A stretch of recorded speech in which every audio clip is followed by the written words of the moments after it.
যেই পথে চলে তারা ধ্বংস হয়েছে। কোন সাহসে, কোন আকলে, কিসের বলে, কি কারণে এই দেশের কিছু মানুষ আবার সেই পথে হাঁটতে চায়? ওরা 15 বছর টিকেছে, তুমি 5 মাসও টিকবা না। তোমার সেই যোগ্যতাই নাই আর টাইমও নাই। ওয়াযাক্কিরহুম বিআইয়ামিল্লাহ,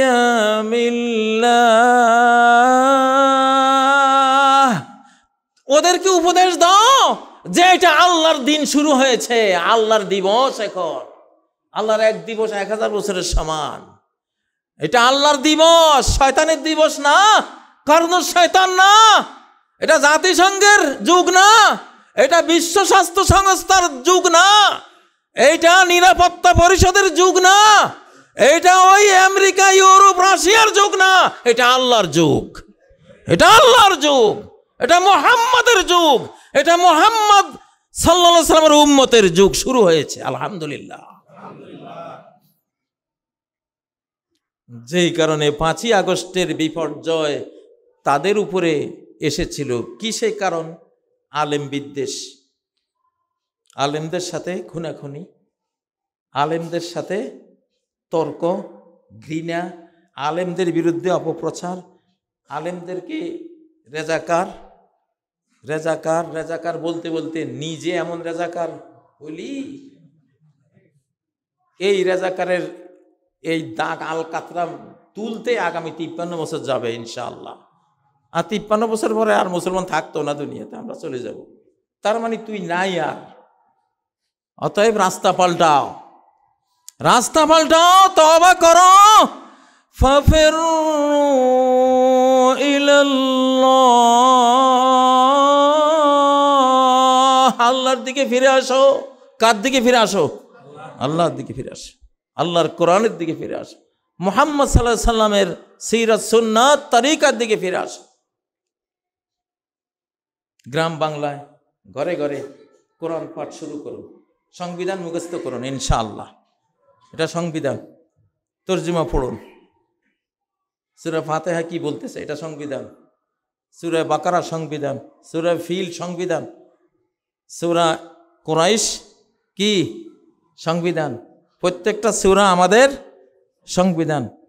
হাফেজরা হলো সংবিধানের মুখস্থকারী, আলেম হাফেজরা হলো সংবিধান বিশেষজ্ঞ ইনশাআল্লাহ। কোরআন সংবিধান হলে কত সুবিধা, কবরেও এই সংবিধানই, আবার হাসরের দিনেও সংবিধান এটাই। বিচার আচার যা হবে কোরআনের আইনে, এখানেও হবে সেখানেও হবে। আর তোমরা যে সংবিধান বানাও এটা তো কবর পর্যন্ত যায় না, কবরের আগে ওইটার কবর হয়ে যায়। 72-এর সংবিধান কোথায়? ওটা লেখনেওয়ালারা এখনো বেঁচে আছে, কিন্তু সংবিধান কবরে চলে গেছে, ঠিক না? আল্লাহ তাআলা আমাদের এই বাংলাদেশকে বুঝার তৌফিক দিন যে এটি আল্লাহর যুগ। এটি কার যুগ? আল্লাহর যুগ। আইয়ামুল্লাহ, আল্লাহর বিজয়ের যুগ, আল্লাহর রহমতের যুগ, আল্লাহর দিন, আল্লাহর ইসলাম পৃথিবীতে আসবে, এটা সেই যুগ। আজকে আমি আমাদের দেশে যারা রাজনীতি করেন তাদেরকে বার্তা দিয়ে দিলাম, আগের ওয়ালাদের পথে চলবেন না। আগের ওয়ালাদের মতো কেউই আলেম বিদ্বেষী হবেন না, আগের ওয়ালাদের মতো কেউ হুজুর বিদ্বেষী হবেন না, ইসলামী দল বিদ্বেষী কেউ হবেন না। ইসলামী দলদেরকেও বলছি, আপনারাও এই দেশের গণমানুষকে খুব বড় মন নিয়ে, কোমল মন নিয়ে, উদার মন নিয়ে তাদেরকে কাছে টেনে নিন। 80% মানুষ ঠিক থাকলে হবে, বাকি 20% চিটা থাকবেই, মুনাফেক থাকবেই, গাদ্দার থাকবেই, মির্জাফর থাকবেই, জগৎ শেঠ থাকবেই, বাকি 20% ফ্যাসিবাদী সব যুগে থাকবে, কিন্তু ওরা পালিয়ে পালিয়ে থাকবে। নবীর যুগেও মুনাফেক ছিল কিনা? ছিল তো। মদিনা বিরোধী লোক ছিল না, ষড়যন্ত্রকারী ইহুদি ছিল না, সব তো ছিল, কিন্তু অধিকাংশ জনগোষ্ঠী যখন ঠিক হয়ে যায়, আল্লাহ তাআলা তাদের পক্ষে ফয়সালা দিয়ে দেন। তা আমরা চাই আমাদের এই বাংলাদেশ বড় দলগুলিতে শতকরা 70-80 জন জনগোষ্ঠী ভালো আছে, দেশপ্রেমিক আছে, কোরআন ছায়, ধর্মপ্রাণ ভালো আছে, আছে না নাই? না হলে আল্লাহ দিতেন না। যদি না থাকতো আমাদের কপালে 5ই আগস্টের বিজয় জুটতো না। আছে অবশ্যই। আমরা তাদেরকে নিয়েই দেশ, ইউনাইটেড বাংলাদেশ গড়ব ইনশাআল্লাহ। ঐক্যবদ্ধ বাংলাদেশ গড়ব। সকল দেশপ্রেমিক, সকল ইসলাম প্রেমিক, সকল বাংলা ভাষা প্রেমিক এক কাতারে আমরা থাকব। আমাদের কোটি কোটি হাত একটি হাতের মতোই শত্রুর উপরে আক্রমণে উদ্যত হবে ইনশাআল্লাহ। আমরা এই একতা চাই, ঐক্যবদ্ধ বাংলাদেশ চাই। দেশপ্রেমিকরা, ইসলামকে যারা ভালোবাসি তারা বাংলাদেশকে যারা ভালোবাসি, বাংলাদেশে বসে পার্শ্ববর্তী দেশকে ভালোবাসি, এটা না। এরকম পরকীয়াকারী না আমরা, এরকম পরকীয়া আমরা করব না ইনশাআল্লাহ। রাজি আছেন? সীমান্তের ভাইদেরকে বলছি, এখানে চিকেন নেক আছে। চিকেন মানে মুরগি, মুরগির গলা। চিকেন নেক মানে মুরগির গলা। মুরগি একটা দেশকে বলা হয়, তার একটা গলা আছে, গলাটা আমাদের পাশে, আপনাদের এলাকার পাশে। তো মুরগি খায় কারা? বেজি, বন বিড়াল, শিয়াল, তারপর নোয়াখালীতে বলে বিলাই বাগদাস, হাইলুডি, লেঞ্জা, এগুলি মুরগি খায়। আর এই যুগের মুরগি খুব দুর্বল, এই যুগের মুরগির শক্তি নাই। ফার্মের মুরগি, গোদা মুরগি, ওটা এতটুক জায়গাও লাভ দিয়ে পার হইতে পারে না। অতএব এইসব মুরগি সুরগি ভয় পাইয়া কোনো লাভ নাই তো, নাকি? লাভ আছে? হ্যাঁ, দেশি মুরগি হইলে না একটু লাভ সাপ দিত নাকি? এখন তো ফার্মের মুরগি। ফার্মের মুরগি 10 কোটি হইলে বাকি, 10,000 কোটি হইলে বাকি। আমাদের খুশির খবর এটা, নাকি? ইনশাআল্লাহ। আমাদের আল্লাহর শক্তিতে আমরা কথা বলি, মালিকের শক্তিতে কথা বলি। ভয় পাওয়ার কিছু নাই। বেজি কখনো মুরগি দেখে ভয় পায় না, শিয়াল কখনো মুরগি দেখে ভয় পায় না। ভয় পায়? হযরত খালেদকে বলা হয়েছিল এই যুদ্ধে, খালেদ আপনার বাহিনী কয়টা? ওদের তো লক্ষ লক্ষ বাহিনী। খালেদ উত্তর দিয়েছিলেন কি? শিকারীরা যখন পাখির ঝাঁক বিশাল দেখে খুশি হয় তারা। যাই হোক, আল্লাহ তাআলা আমাদের বাংলাদেশের মানুষ তীক্ষ্ণ বুদ্ধির মানুষ, প্রচন্ড বুদ্ধির মানুষ। বাংলাদেশি একবার জেগে উঠলে এই তীক্ষ্ণ বুদ্ধি নিয়ে গোটা বিশ্ব জয় করে ফেলবে ইনশাআল্লাহ। এটা ব্রিটিশরা টের পেয়েছিল এই দেশ কি দেশ, কি বুদ্ধি এদের। কাজে এই ছোট ছোট বাঙালির তীক্ষ্ণ বুদ্ধি আমাকে শেষ করে দিচ্ছে। এরা যে কি কৌশল জানে, পৃথিবীর কোনো জাতির মধ্যে এত কৌশল আমি দেখিনি। বাইতুল্লাহ, মসজিদে নববী, বাঙালিরাই টোটাল ম্যানেজমেন্ট, পরিষ্কার পরিচ্ছন্নতার কন্ট্রোলিং সব বাঙালির হাতে। একবার ইন্দোনেশিয়ানকে দিয়েছিল, আরেকবার অন্য কাউকে দিয়েছিল, কিচ্ছু পারে না, আবার বাঙালিকে দিছে। এই ছোট ছোট মানুষ এত সুন্দর ম্যানেজমেন্ট, আল্লাহু আকবার। তো ওদেরকে আমি বলে আসছি যে সগীরুল হাজমে কবীরুল আকল। এই বাঙালির গায়ে যাতে ছোট, আকলে কিন্তু বিশাল বিশাল এক একটা। আর পাঠান জাতি কবীরুল হাজম সগীরুল আকল, দেখতে পাঠান কিন্তু আকলে ছোট। আলহামদুলিল্লাহ, আল্লাহ আমাদেরকে আকলে বড় করেছেন। আমরা বড় হব এবার ইনশাআল্লাহ। আল্লাহর স্নেহ মায়া নাজিল হয়েছে বাংলাদেশে, এই জন্যই 5ই আগস্ট হয়েছে। এই জন্য আগামী দিনে কোরআন আসবে ইনশাআল্লাহ। ইসলামী লড়াকু যারা, তাদের হাতে দেশ আসবে ইনশাআল্লাহ।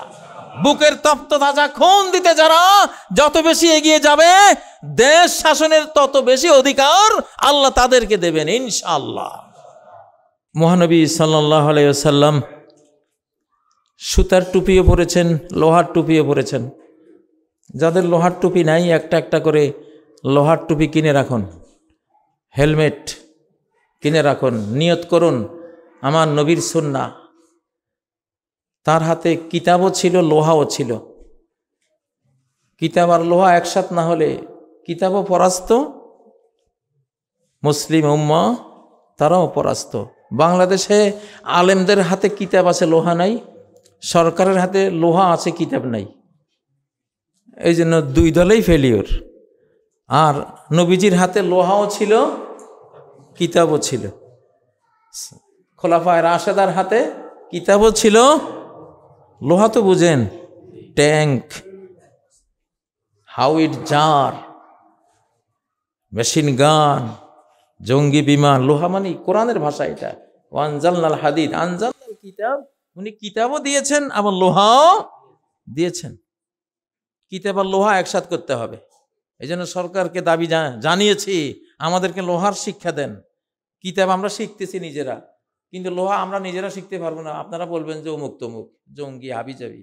লোহা আপনারা শিখান। সেনাবাহিনীকে যেমন ট্রেনিং দেন, আমাদেরকেও ট্রেনিং দেন। এই দেশের প্রত্যেকটা শিশু বাচ্চা মুক্তিযোদ্ধা হয়ে যাবে ইনশাআল্লাহ, মুজাহিদ ফি সাবিলিল্লাহ হয়ে যাবে, দেশ রক্ষী হয়ে যাবে ইনশাআল্লাহ, দেশের অখণ্ডতা রক্ষাকারী হয়ে যাবে। নাফিরে আম করুন, গণযুদ্ধের ডাক দিন। আমরা আক্রান্ত হলে গোটা জাতি আমরা যুদ্ধে ঝাঁপিয়ে পড়বো ইনশাআল্লাহ। সেই নিয়তে একটা একটা করে হেলমেট কিনুন। নবীজির লোহার বর্ম ছিল, দেরা যেটাকে বলে, সাজোয়া, লোহার বর্ম। আমাদের ঘরে কি আছে লোহার কোনো পোশাক? থাকা উচিত না?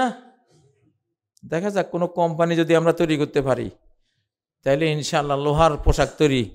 খালি কেবল সুতা তুলার পোশাকে দুনিয়ার গার্মেন্টস বাংলাদেশ 1 নম্বর 2 নম্বরে থাকে। আরে ভাই, লোহার পোশাক তৈরি করো। এখন দেশ আক্রান্ত হওয়ার মতো অবস্থা, এখন কোম্পানি তৈরি করো যে খুলে লোহার বর্ম তৈরি করে বিক্রি করব ইনশাআল্লাহ। ওয়াল্লামনাহু সানআতা লাবুসিল লাকুম, দাউদকে আমি এই লোহার বর্ম নির্মাণ করা শিখিয়েছি। আনিমাল সাবিগাতি ওয়া কদ্দির ফিস সারদ, হে দাউদ, কমপ্লিট শরীর ঢাকনেওয়ালা লোহার বর্ম তৈরি করো। মাথার তালু থেকে পায়ের তালু ডাকবে, কারণ তোমার জাতি বনে ইসরায়েল খুব ভিতুর আন্ডা, এগুলি ভয় পায় খালি। এক যুদ্ধে কইছে, হে মুসা, তুমি আর তোমার আল্লাহ গিয়ে যুদ্ধ করো, আমরা পারতাম না। তো এগুলির নিরাপত্তা দেয়, এগুলির লোহার বর্ম দিয়ে ঢাকো, নয় ভিতুরা লড়াই করতে পারবে না। ওয়াকাদ্দির ফিস সারদ, রিংগুলি আবার বেশি ফাঁকা ফাঁকা করে না, তাইলে ভয় পাবে, কিরে তীর তো ঢুকে যাবে এখান দিয়ে। কাদ্দির ফিস সারদ, রিংগুলি ছোট ছোট, যেন দেখে বুঝে না তীরের তো পাখা আছে, এরকম চড়ান না, এটা ঢুকতো না এই ইয়া দিয়া, রিং দিয়া। এগুলি তাদের কাপুরুষতার দলিল, ওগুলি কাপুরুষ। এখন মার্কা বা ট্যাঙ্কের ভিতরে ছাড়া যুদ্ধ করতে পারে না, এখন ট্যাঙ্কের ভিতরে থাকি যুদ্ধ করে। আর মুসলমানের বাচ্চার খোলা, ওই যে সিনোয়ারকে যখন মারতে গেছে, হাতে একটা লাঠি, ও লাঠি ছড়ি মারছে, মানে বার্তা দিয়ে গেছে, দেখ এটাই হলো মুসলিম। শেষ সম্বল যা আছে সেটা দিয়ে মোকাবেলা করবে, যুদ্ধ করবে। লোহার মর্ম। তারপর নবীজির ঘরে কি ছিল? সবকিছু ছিল। ওই ঘরকে দেখেই ইসরায়েল রাষ্ট্র বানিয়েছে ওরা। মুহাম্মদ সাল্লাল্লাহু আলাইহি ওয়াসাল্লাম ঘর হলো ইসরায়েল রাষ্ট্রের মডেল। ওরা ওই ঘরের মডেলে ওই রাষ্ট্র বানাইছে। কিছু না থাকলেও সব অস্ত্র থাকবে। ডক্টর ইউনুস সাহেব, ওয়াকারুজ্জামান সাহেব, এই জাতিকে তৈরি করুন, আপনারা লাইসেন্স দিন, আপনাদের অধীনেই রাখুন, আপনাদের তত্ত্বাবধানে রাখুন, আপনারাই পরিচালনা করুন। স্বাধীনতা রক্ষার অকুতভয় Bangladeshi royal Bengal tiger force ইনশাআল্লাহ। আমরা কি হতে রাজি আছি? আমার মনে হয় আমি সবার আগে নাম লেখাবো ইনশাআল্লাহ। আমি প্রত্যেকে নিয়ত করুন যে আমি 1 নম্বর হব। কারণ যেই দেশের লগে যুদ্ধ, ওই দেশের বিরুদ্ধে যুদ্ধ করলেই জাহান্নাম থেকে মুক্ত, জান্নাত ফরজ। আল্লাহু আকবার। এত তাহাজ্জুদ পড়ে, এত তেলাওয়াত করে, এত দান সদকা করে, ভাই লম্বা রাস্তা দিয়ে হাঁটি, জান্নাতে যাওয়া একটু কঠিন না? কোনাকুনি পথ একটা আছে, ওইভাবে গেলে 10 কিলোমিটার, আর এইভাবে গেলে আধা কিলোমিটার। কোন পথে যাবেন? এটা হলো এই দেশের লগে যদি আপনি লড়াই রাখার মনটা রাখেন, এসাবাতান মিন উম্মতি, আমার উম্মতের দুইটা দল, আহরাজাহুমুল্লাহু মিনান নার, আল্লাহ ওদেরকে জাহান্নাম থেকে নিজের হেফাজতে রেখে দিচ্ছেন। আহরাজা মানে জালাহুমা ফি হিরজিহি ওয়া হিফজিহি ওয়া কানাফি, আল্লাহ তাআলা ওই মানুষগুলিকে নিজের রহমতের ডানার নিচে রেখে দিয়েছেন, ওরা জাহান্নামে জ্বলবে না। ওরা কারা? এসামাতুন তাকজুল হিন্দ, একদল যেটা এই দেশের বিরুদ্ধে যুদ্ধ করবে যখন ওরা আক্রমণ করতে আসবে। ঠিক নয় কি? এত বড় সৌভাগ্য এখন পৃথিবীর কোন দেশের বহুত কম আছে, আপনাদের সে সৌভাগ্য আছে ইনশাআল্লাহ। নিয়ত করে ফেলান সবাই, কারণ আপনাদের এই অঞ্চলটা আক্রান্ত, আপনাদের এই অঞ্চলটা নিয়ে বিশাল ষড়যন্ত্র আছে, আপনাদের এই সব অঞ্চল নিয়ে, উত্তরাঞ্চল নিয়ে অনেক বড় ষড়যন্ত্র আছে। এই জন্য আপনাদেরকে বার্তাটা দিয়ে গেলাম, আপনারা অন্তরাত্মা সেভাবে রেডি করুন ইনশাআল্লাহ। আল্লাহ তৌফিক দেন। আল্লাহ বাংলাদেশকে রক্ষা করুন, বাংলাদেশের অখণ্ডতা রক্ষা করুন, উত্তরাঞ্চলের অখণ্ডতা রক্ষা করুন। এই দেশ চিরকাল যাতে বাংলাদেশ থাকে সেই তৌফিক দেন, সেই সুযোগ রাখেন, সেইটা কবুল করেন আপনার কাছে। বাংলাদেশের সীমানা আরও সম্প্রসারিত করে দেন আল্লাহ। নবাব সিরাজের সময় যেই বাংলা বিশাল ছিল, আমরা আপনার কাছে সেটা চাই, মানুষের কাছে না। আপনার কাছে আমরা চাই যে সেটা আপনি চাইলে আমাদেরকে দেন আল্লাহ, আপনি দেন আমাদেরকে, আপনি দান করেন সেটা আমাদেরকে। সারা পৃথিবী আপনি দান করবেন, ওয়াদা আছে, তা আমরা এটা চাইলাম এই দেশ থেকে, আমাদেরকে দেন। তারা যখন অন্যায় করবে, আক্রমণ করবে, তখন আমরা ওইটা নিয়ে নেব ইনশাআল্লাহ। আল্লাহ তাআলা আমাদেরকে, আমাদের এই দেশকে খাদ্য ভাণ্ডারে পরিণত করে দেন আল্লাহ। প্রত্যেকটা বাংলাদেশি মানুষ যাতে পেট ভরে খেয়ে সুখে আপনার ইবাদত করতে পারে সেই সুযোগ করে দেন। এই মাটিতে বারাকা দেন আল্লাহ, এখানকার পানিতে বারাকা দেন, এখানকার শস্য ফসলে বারাকা দেন আল্লাহ। আমাদের হাতগুলিকে কৃষকের হাত বানিয়ে দেন, 1 ইঞ্চি মাটি ভূমিও যাতে আমাদের বেকার পড়ে না থাকে, আমাদেরকে সেই বুঝটা দেন। বিপদের দিনে আমাদের এই মাটি আমাদের রিজিকের ভান্ডার হবে ইনশাআল্লাহ, এখনো আছে, তখন আরো বেশি করে আমরা যাতে ব্যবহার করি। ওয়াস্তামারাকুম ফিহা, আল্লাহ বলছেন জমিনকে ফল ফসলে আবাদ করার হুকুম দিয়েছেন আল্লাহ তোমাদেরকে, তোমাদের কাছে তিনি এটা দাবি করেছেন, আমি মাটি দিয়েছি, তোমরা এটাকে আবাদ করো, তোমরা এখানে ফসল ফলাও, এখানে ফল ফলাও। আল্লাহ এটা দাবি করেছেন আমাদের কাছে, তলব করেছেন আমাদের কাছে। আল্লাহ আমাদেরকে নিরাপত্তা দেন আল্লাহ। এখন যেমন আমরা নিরাপদে মাহফিল করি, বক্তব্য দেই, কোনো ভয় নেই আল্লাহ, কিয়ামত পর্যন্ত এই নিরাপত্তা এই বাংলাদেশে আপনি হেফাজত করে রাখেন, আমাদেরকে নিরাপত্তার চাদরে ঢেকে রাখেন। আমাদের জানের ভয় যাতে না থাকে, আমাদের মালের ভয় যেন না থাকে, আমাদের ইজ্জত হারাবার ভয় যেন না থাকে, বউ বেটিদের অসম্মানিত হওয়ার ভয় যাতে না থাকে, বংশ নষ্ট হওয়ার ভয় যাতে না থাকে, দেশ খণ্ডিত হওয়ার ভয় যেন না থাকে, সকল ভয় থেকে আমাদের মুক্তি দেন।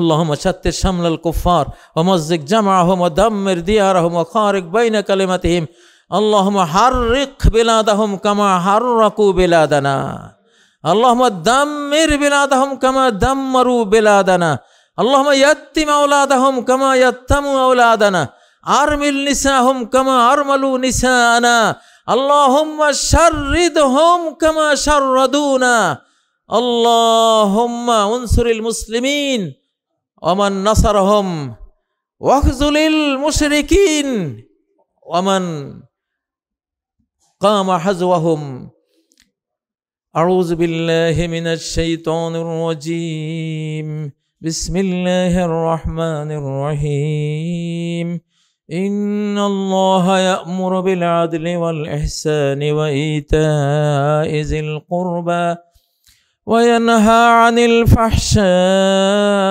والمنكر والبغي يعظكم لعلكم تذكرون واذكروا الله يذكركم وادعوه يستجب لكم ولذكر الله أكبر والله يعلم ما تفعلون أقيموا الصفوف حاذوا بين المناكب والأقدام